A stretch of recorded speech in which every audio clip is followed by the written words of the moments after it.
I've invested more than $1.4 million in coaching and mentorship, and it never ends. This past week, I was actually in Vegas at acquisition.com, learning from Alex and Leila Hormozi. I want to share some insights with you in this video and how it can apply to your business. What's going on, guys? It's Uriel Kim, your CEO and founder of Healthpreneur. We help health practitioners and coaches scale their coaching businesses online, faster, and without the grind. And as I just mentioned, I and my co-partner, COO Bella, we were at theacquisition.com headquarters for a intimate workshop over the past, at least a couple days ago now. And I want to share some insights with you, like why we did this, some of the things that we came out of it with, and very specifically how this can really apply to you in a way that I think is meaningful. So what was interesting, first and foremost, was, as you may know, I started my first business in 2005. And for about 3.5 years, I decided to try to figure out everything by myself. Now, that's kind of funny when you don't know exactly what you're doing and you've got no strategic direction or tactical prowess to expect to build a business when you've never done it. It would be like going to the gym, never having worked out, and being like, trainers, no, it's good. I know how to do this, right? And then you start squatting, your technique is terrible, and you're like one of those guys swinging weights. That was me for 3.5 years in business. And because of that, I was living on poverty line income. At the start of 2010, I made my first investment in a coach, and I actually saw him at a live event, and I was like, this guy's gonna be my coach. I approached him, I said, I need your coaching. I don't know what it looks like, I don't know what it costs, but I need to work with you. And he's like, cool, we'll touch base this week, and we did. Anyways, so invested, and we worked together for 12 months as part of that coaching program. Now, the cool thing is that those meetings were actually in Vegas. So Vegas was where it started in terms of my own kind of growth and development with respect to business. And that was really the inflection point. Like everything in my business started to change. So I went from making very little money to all of a sudden making a lot more and growing the business because finally I had direction and clarity about what to do and just as importantly, what not to do. And since that time, I've continued to invest year after year in my development. There's actually not been a single moment over the past 14 years where if I'm looking at my statements, Amex, banking, savings, etc., where there has not been withdrawals from some type of coaching, mastermind, or development. And what's interesting for some people who think like, oh, I'm already in a coaching program, I'm not going to start another one. I literally am part of like 3 different coaching programs at the same time. And I want to mention this because I do have many conversations with people, and maybe you, if you're watching this, where it's like, I'm going to wrap up this one first and then go into this. And I understand there can be a time and place for that, but at the same time, they can be complementary, right? Just because you're lifting weights doesn't mean you can't go for a run, right? Just because I work with a trainer doesn't mean I can't have a personal chef. And this is a mindset that I want to help you unlock, which is you get the help you need to help you unlock where you need to go. And when I have a conversation with someone, they're like, well, I'm kind of like in a program that's like yours. I'm like, whoa, you don't even know what our program is. And it's definitely not like anything you've done. Because there's a very big difference between a cheap coach and an experienced expert. Now, there's a lot of cheap coaches out there. And if you're looking for, here's actually my advice to you is like, I would almost caution you to not invest anything and save that money, or you don't have to save the money, you just put it on a credit card and pay more to work with someone who's exceptional.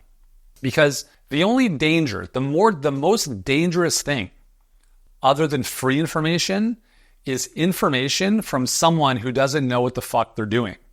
And sadly, there are a lot of quote unquote business coaches out there who don't know shit. And the reason for that is because they haven't been around long enough, or they haven't put in enough reps to execute at a level that gives you wisdom and confidence from context. So what we see a lot of in this space is like, as an example, someone just booked a call to speak with us a week ago, business coach, I don't even know why. This person's barely making any money and they're coaching other people on their business. And I'm like, this is not even, like, you can't even, how do you out of integrity wake up in the morning and live like this? It's ridiculous. So I share this with you because if you're looking to invest in yourself, please, and I cannot overemphasize this, please do not choose the cheapest option because you will always get what you pay for. I promise you this. Because why would someone charge little to nothing? Let's just think about that for a second. Because they know they're not good enough to charge more. So like if you want to work with me one-on-one, it's $160,000 for 6 months. You get one call with me once a month. You also have to be doing multiple 7 figures in order for us to have that conversation. For the right person, that's a no-brainer, right? And there's a reason it's priced the way it is. Now, am I the most expensive coach in the world? Not at all. There's people that charge more than that. But if you're looking for someone to work with you one-on-one, they're going to charge you $2,000. You would fucking best be running the other way. Anyways, so I've invested a tremendous amount of money, and I'm going to continue to do so until I die. There will probably not be a moment in my life where I ever get to the point where I'm like, you know what? I know everything, because I don't. And I would never be narcissistic or naive enough to think that I do. There is always someone playing at a higher level than you, than me, than whoever else, always.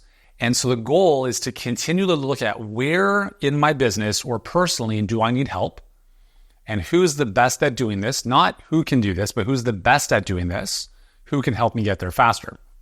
Anyways, so we're in Vegas at the acquisition.com headquarters. So Alex and Leila Hormozi, unless you've been living under a rock, pretty much are like, whatever, they own the internet, right? When it comes to marketing.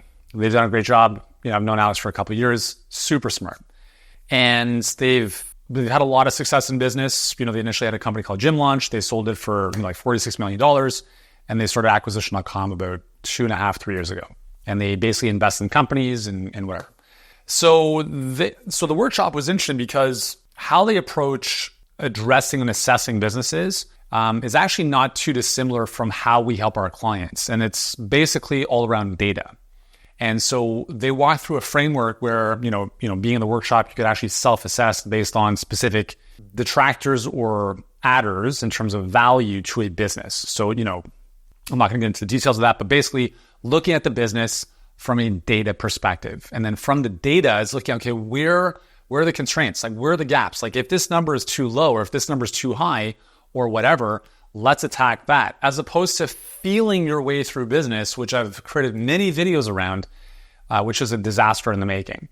So when we're working with our clients, we actually, and if you're one of our clients, if you know this, like, we look at what we call critical numbers every single coaching call.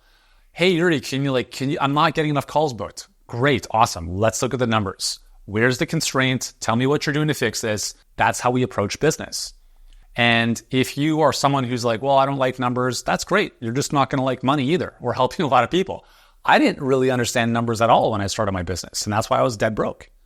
So it doesn't matter if you're a practitioner. Like, you have to move out of just the practitioner into the business owner / investor. Because unless you do, you will always be in your business and it's going to be a job. You'll never have the 30,000 foot view to make decisions based on data. And then when you look at the data, being able to understand, well, here's what we can do based on what we're seeing. So what was very interesting for me coming out of this workshop was I go into events with a very open mind. And I don't really have a set agenda for like what I want to get out of it, because I think that's very narrow-minded. Because in my experience, at least, the biggest value comes from the thing you don't even know is going to show up. So as an example, many years ago, I was in a mastermind. There was about 12 people in the room. And in that room, and I didn't know this until I showed up in the room, was the CEO of Hay House, Reed Tracy. I didn't know he was going to be there. So I show up in the room, and so if I had come into that mastermind with a very specific set agenda, I wouldn't even allow the space for that type of possibility to come into my world. So what ends up happening is, from being in that room, I had a conversation with Reed. I said, I have an idea for a book. I'd love for you guys to publish it. This was, Hay House, one of my favorite publishers. And so 3 days later, we jumped on a call. And the next day, he sent me an offer letter for them to publish my book. And about a year and a bit later, that book became a #2 New York Times bestselling book. And I share that because I've had so many experiences in my life where I don't know what I don't know, and I'm just receptive and open to what those situations are going to provide. At the same time, I also have a little bit of an intention of like, here's what I need to really focus on. So for instance, like for us, show-up rates, I think that's been a big issue for a lot of coaching businesses. It's something that we have noticed over the past 2 years specifically been an issue for ourselves and a lot of our clients. So I'm like, hey, if I can go into this workshop and get clarity around how we can improve that, then not only does that help our business, but it helps our clients. And so just that alone was immense, right? Having the clarity of, okay, cool, here are 2 or 3 things we're going to start doing that we have not been doing that I think will make a massive difference. And the cool thing is, like, if we can double our show-up rates, we double our business. That's not a bad investment.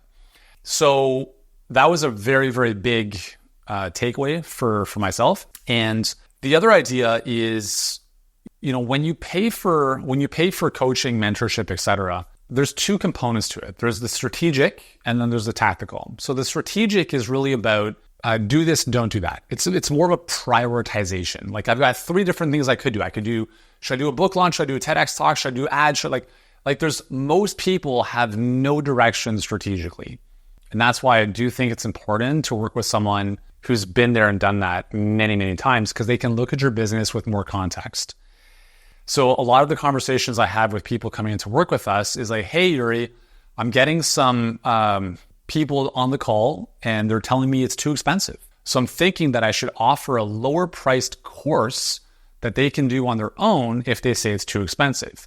Now, what most rookie coaches, business coaches would say is like, I think that's, you should totally have an ascension of products for sure. My advice is a fucking horrible idea. And the reason for this is because we have to look at why that's happening in the first place. Why do you suck on the phone? Are you attracting the wrong people? Then that's a messaging thing. Are you not good enough with your selling skills? Then skill up and let's work on that. And this is the conversation I have with my clients. Like, just keep your blinders on and stay in your lane, because this process works. Many other things do as well, but all of them together will not get you anywhere.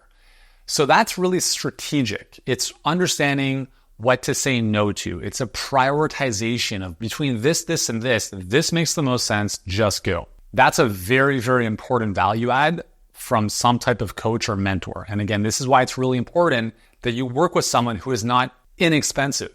Because if they're cheap, they don't have enough experience and therefore context to even remotely give you good advice.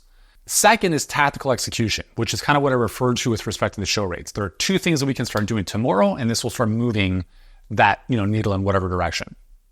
So when you are looking to extract value from any type of relationship, coaching, mastermind, whatever, I think where I see some people really fuck themselves is they expect everything. Like, this has to be the panacea. It has to be everything.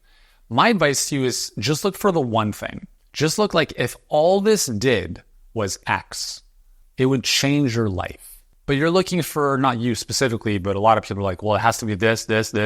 Well, I don't need that, so therefore this investment doesn't work. So like in our case, if you were interested in working with us in HBA, and I hear this enough where it's worth a conversation, is, well, I already have like some of the stuff in place. It's like, awesome. What does that mean? Like, you're not making any money, so you're obviously missing some nuances. Yeah, well, I think I could figure it out. Okay, cool. Well, how exactly are you going to do that? Because if you haven't done it up until now, it's simply because you don't know what to do. That's a tactical execution issue, okay? So I don't care if you have a webinar already, your webinar is not converting. So therefore, it simply means you don't know something. And the biggest value you're going to get from a good coaching program or any kind of learning is going to be information. Okay, I'm going to come back to this in a second, and skills. Skills you'll have forever. Like, you could go bankrupt, but you'll always have your skills. Like, no one can take your skills away from you. This is why we spend a lot of time with our clients building skills, communication being the primary one.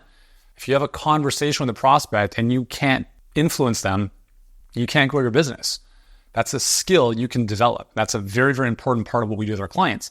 So it's like you invest once and you have that skill forever. So even if all this did was help you get better at influencing people in a direction that's good for them and actually pays you money, if all this did was that, if all this did was help you turn, instead of being 1 out of 10, like closing 1 client out of 10, what if you could close 4 out of 10? You 4x your business. If all this did was just that, you could blow everything else up and not even use it. But if all we did was just that, would it be worth it? How much more value do you think that brings to your business in your life? And this is the mindset I want you to really think about, is when you adopt any kind of coaching or mentorship, think of what's the one thing. I just need one thing and execute the shit out of it, because that will change your life. As opposed to thinking, okay, I need to get this and I got to get this and all this stuff. And if I don't have all this stuff, then it's not worth it. No, remember, value is an extraction game. Value is an extraction game. There are many great coaching programs out there. And when someone says, well, I didn't get a lot of value out of that, I'm like, whoa, let's talk about that. Because please don't come to work with me if you don't know how to extract value. Because I know people in our coaching program right now who've extracted millions of dollars from free videos on YouTube. of mine, even though they're paying us to work in our coaching program, right? Because they know how to extract value.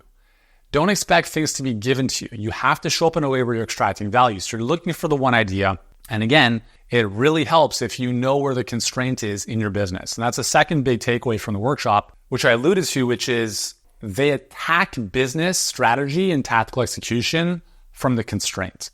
And this is something that we talk with our clients about all the time. It's like you have to look at your numbers to understand where the constraint is. And I'm like, person on our, one of our clients shows up, like, show me your critical numbers. And I'll ask them, like, where do you think the constraint is? And they're like, well, I'm like, don't look into the sky, look at your data, because it's actually conditionally formatted with colors to show you if it's red, that's probably the constraint. And it's actually interesting how few people understand this until they're taught, what to look at. Because here's the thing, this is a writer downer. If you're not where you want to be and you're working really hard, it simply means you're working on the wrong stuff. And this is also something that I realized attending the workshop, is we don't need to learn new stuff. A lot of times we have to be reminded of stuff we already know. And I'm no exception to that. Because if I'm looking at our business and we've grown about 38% year over year, which is okay, but I really wanted it to grow a lot faster. Well, obviously there's been some changes, team-wise that have slowed things down, but that's okay. But if I look at why have we not been able to double the business, especially in the last couple months? It's simply a matter of distraction. I've put some attention into things that are not the most important thing. And so it's just kind of like this recalibration to say, okay, cool. What is the most important thing to focus on? And execute ruthlessly on that. Turn off everything else. Don't do anything else except for that one thing, and just go deep until you fix it. And then guess what happens? Another constraint pops up, right? So for instance, if acquisition is your issue, so you can't get enough clients coming in, that's not the constraint. There are subsections to that. So maybe it's no one's booking a call with you. All right, cool. Let's deal with that. Or maybe there are a lot of calls that are being booked, but show up rate's shit. Or maybe the show up rate's okay and the close rate's terrible. So there's these different aspects of any kind of acquisition system that's being able to identify which one is the most important thing to tackle, and then spend all of your energy and focus on it, nothing else. And this in and of itself is why it's important to have coaching and leadership and accountability to say, hey man, I understand you want to do this other stuff, but it's an absolute complete waste of your time. I had two ideas that I wanted to implement from a product suite perspective that I thought made sense within the bandwidth and resources of our team and kind of the scope of what we wanted to do with our market. And I had two conversations with two of the team members at Acquisition, and they both said the same thing. They said, just focus on what you're doing until you're at 3 million a month.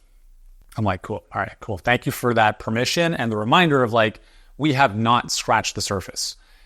So, and again, I'm sharing this because I need to hear it and maybe you do as well. If I'm talking with someone and they think they've hit the ceiling and they're making 10K per month, and now they're thinking of adding another program, they're going to sell something like a course or another version of their coaching program, it's an absolute disaster waiting to happen. You're at 10K per month, not 10K per day. Even if you're at 10K per day, you still haven't scratched the surface. If you're a health professional and dealing with the average person with, a health condition, your market, your total addressable market is huge. It's huge, right? And this is we've had clients that do, right now 5 million a month. And some people, there's no way they're doing that legitimately. I'm like, yeah, because you're very small-minded and you can't see the world beyond your little bubble. But the market that they're serving is so large. And the market you're serving is huge as well, even if you're narrowed down to just one condition. Like migraine headaches, as an example, is 33 million Americans, okay? So let's say that you, over the course of your life, were to impact 1% of that market, you enrolled them as clients, okay? So 1% of 33 million is what? 333,000 people, okay? And even if they just paid you $1,000, you would make $330,000. Now, if they paid you, more than that, you make way more money. Now, my math might be a bit off there, actually. 330,000 people paying you $1,000 is 33 million. So just understand that your market, no matter how narrow you go, is massive, right? Don't be delusioned to think that you have to address all these and help all these different people.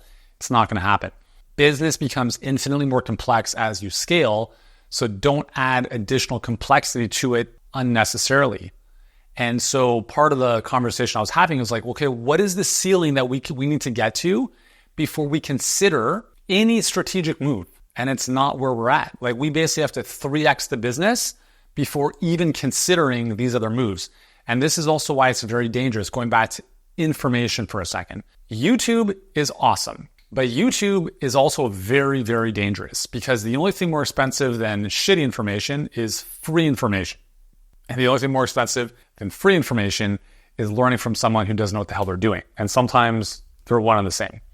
So with information, like you can watch anyone's videos on YouTube. And the problem is that, let's say you watch this video and then YouTube's like, hey, you're interested in this kind of stuff? Let me show you some other videos. And now you're listening to someone else who has a different business, different contact, different journey. And now they're making suggestions that you're like, hey, you know what? That's actually a really good idea. Maybe I should do that too. And I've caught myself doing this. I'm like, hold on, step back. Why is this person doing this? Like, why do they think that this strategic move they're making is the solution to their problem? Because I don't know what's happening behind the scenes, right? Maybe they're solving a problem by adding in a new one as opposed to solving the actual problem. So do I want to emulate someone that I have no context around in terms of their business? No, I don't. And I actually was just telling our clients last week, I'm like, guys, if you see our marketing online, like if you see our ads or whatever else, please do not copy it. Don't even model it because we test things all the time and you don't know what's working and what isn't. And I said, I'm like, listen, I will only tell you things that are working and making sense. And then you will be given those as an addition to the work we're doing with you guys. But there's a lot of stuff that we test hundreds of thousands of dollars on that I don't mention because they're complete flops. And I told them the benefit of working with us is that we spend a huge amount of money learning and making mistakes so you don't have to. By contrast, if you ever get one of those business marketing reps from Facebook or Meta, have a conversation with you, they're wanting you to test their ideas on your dollar. And that's how they collect data. So if you're in your ads manager and they're like, hey, choose this, it'll improve conversions by 3%. That's because they're using you, all of us, as guinea pigs, and then they're sharing that. In our case, we're the ones saying, we will test. Worst case scenario, we'll test it with a few people first in our space. And then if none of that stuff makes sense, you'll never hear about it. But if it does make sense, we'll roll it out at scale. So anyways, all this to say that if you want to grow your business, you're not going to do so on your own. You don't know what you don't know. And the very fact that you are where you are is because you don't know what you need to do to get to the next level. You're lacking important information and you're lacking important skills to move you to the next level. And the number one thing you should be doing with all of your money, it's not investing in stocks. You'll get a 9% average return on the stocks or whatever index funds you invest in. What is the return you will get by investing in yourself? So stocks are safe, right? Apparently, or depending on the type of thing you invest in there, 9%. Our clients, on average, over a 12-month period, 314%. So stock market, index funds, whatever, 9%. Working with us, 314% return on investment. So where's the risk, right? Obviously, a lot of people, it's the number one investment in North America is stock markets, index funds, etc. Why? Because it's been around for a long time. It's safe. It's probably not going to go to shit. Why would someone not invest with us? Because they don't feel that same degree of safety and certainty. That's all it is. And so our goal is just be around forever so that no one even questions that. So again, business is risky, right? But the riskier thing than investing in yourself is not investing in yourself. And that's the real thing I want to leave you with, is it doesn't matter if you have to fly across the world or work in whatever capacity with a specific coach or a coaching program or whatever, that is not risky unless you're someone who just doesn't know how to extract value. The riskier thing is to not do anything at all and thinking that what you're doing right now is actually going to get you to where you want to go. Because here's the reality. It's not. Because if you already knew how to get there, you'd be there. So I really encourage you and I urge you to take, hopefully, this video as a reminder that it doesn't matter where you are on your journey. If you're a growth-oriented entrepreneur, you can never stop investing in yourself. It's something I continue to do, and it's something I'll always continue to do. And I have more than one coach / mentor / coaching program that I'm getting intel from, right? So it's not like, let me finish up this one. I've been in a mastermind for the past 6 years. And during that time, I've still invested in other things to kind of fill in some gaps. And the only time you lose is when you don't invest in yourself. Cool? You can't see the opportunities if you're focused on the limitations. And I want to share with you why you might be having a tough time reaching the dreams you've set for yourself.